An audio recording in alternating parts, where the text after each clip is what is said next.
One Piece. I'm sure you've heard of it. The long-running manga series written and drawn by Eiichiro Oda, telling the story of the adventures of Monkey D. Luffy and his pirate crew, the Straw Hat Pirates, as they explore one of the most in-depth worlds ever written in the medium of manga. And throughout One Piece's near 30-year-long story, this series is older than me. This story has a plethora of villains, some good, some bad, some foxy. They're villains, alright, just not any super ones. Yeah? What's the difference? Presentation!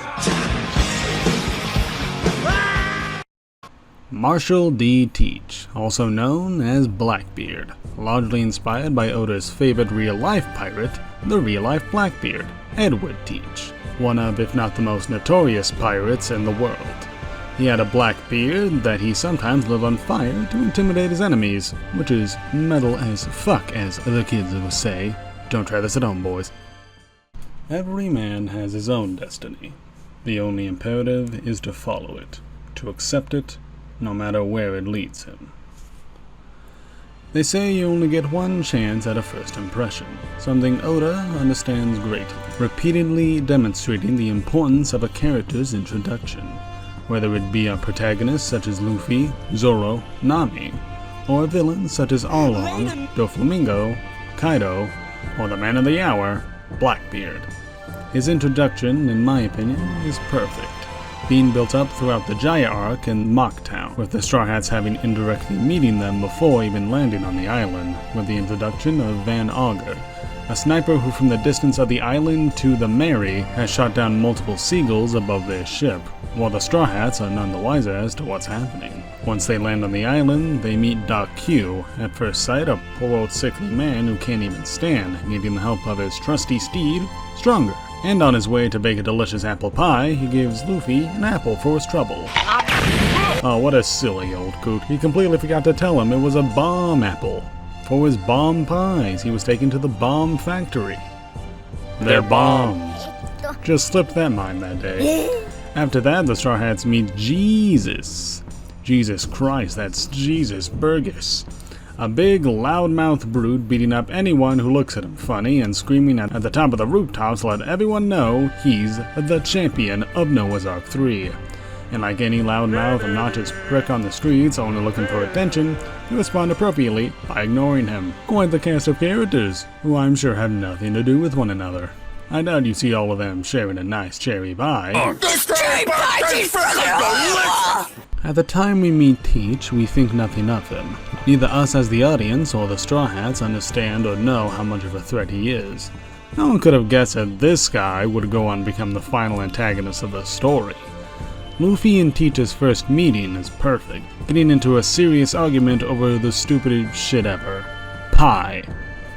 Oh, the pie! Luffy eating one of Teach's pies and calling it the worst thing he's ever tasted, opposite of Teach claiming it's the best thing he's ever tasted.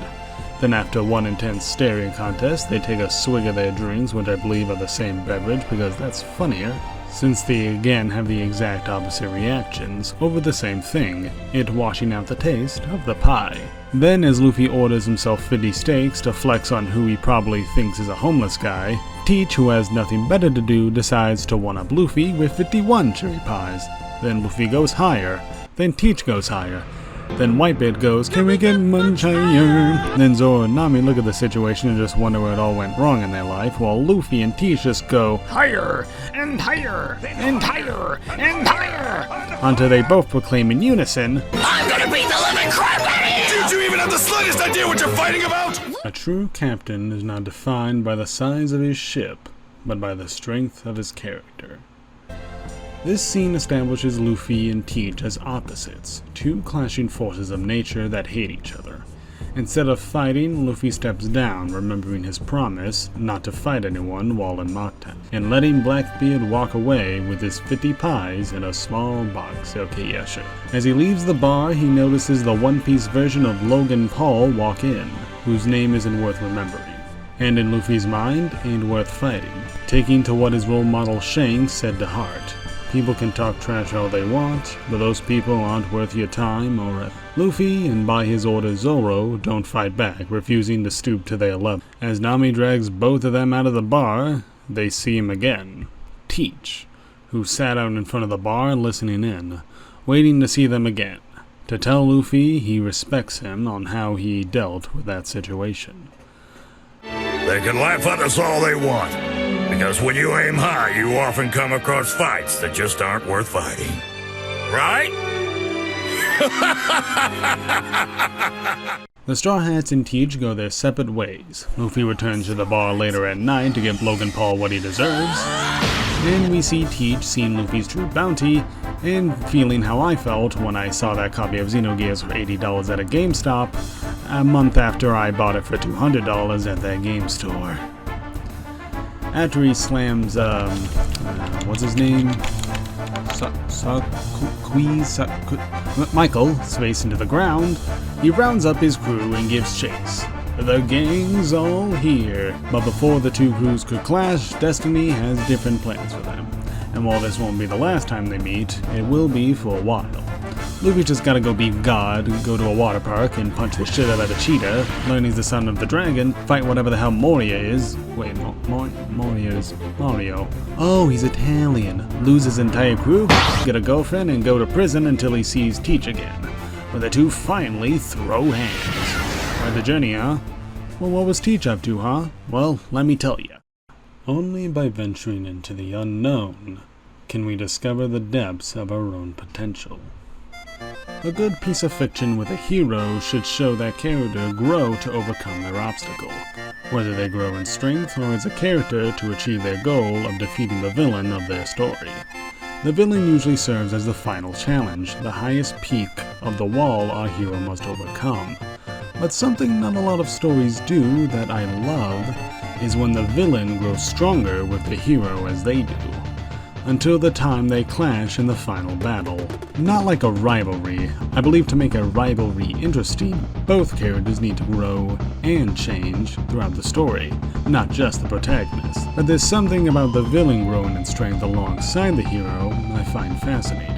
In most stories, the villain is as strong as he is at the end of their story, as they are in the introduction, like Dragon Ball's Frieza, Bleach's Sasuke Aizen, or Naruto's Madara Uchiha. They're meant to be an obstacle to our heroes or represent a flaw to the character or world they must overcome. Blackbeard isn't like that.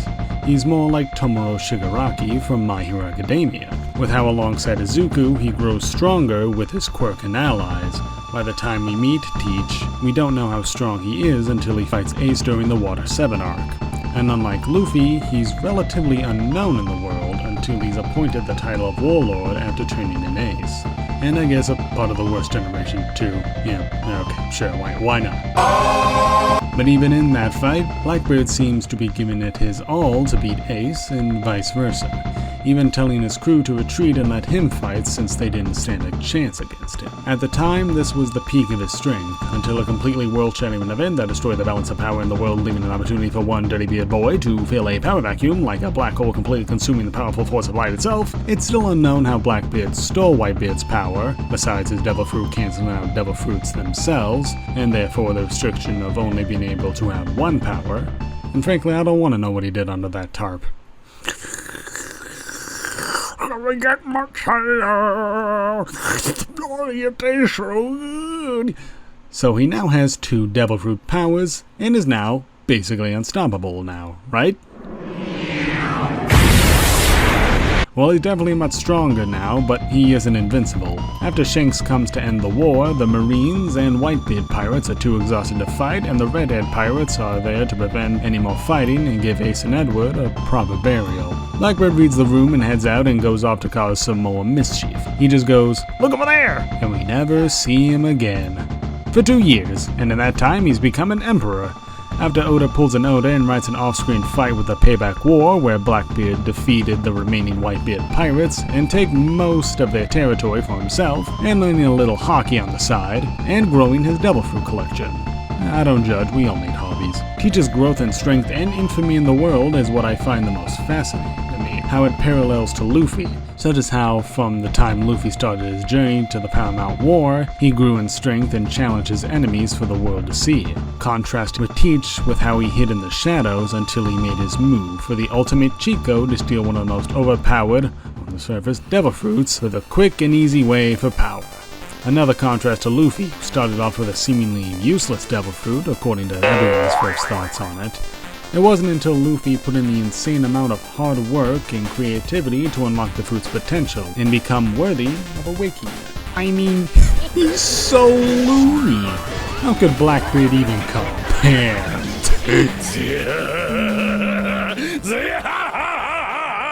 A pirate's strength lies not in his weapons, but in his unwavering belief in his own abilities. Teach saw Whitebeard do this, and he said, bet.